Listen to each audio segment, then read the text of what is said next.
I needed a lot more than I originally thought. The box is completely full, and each layer contains around 200 blocks, and there are 6 layers. Anyway, now that I am done making them, it's time to lay them to make a wall. I've done a bunch of research and watched a number of videos on laying concrete block, but as of yet I haven't really done much of it. So I figured it would make sense to do some practice before I lay the block for real on the house. Unfortunately, I didn't make a lot of extra block, but I kept a few near the end of the process that didn't meet quality standards, and I'll hopefully be able to use those. Let's give it a try.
After putting up 3 or 4 walls, I've gotten a little better.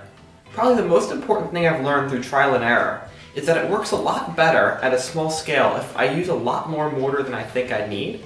And by using more, it becomes much easier to use the mortar to take up any error that comes about. So I can move the block up and down, and I can then use that to get it level. Anyway, I think I'm ready for the house.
According to building codes, every 3 layers of block, we need to add some rebar horizontally to tie all blocks together.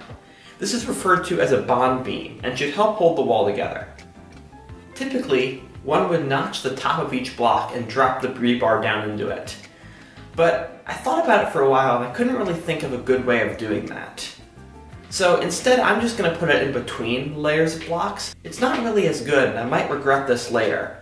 But it's what I can do, so I'm going to try that out.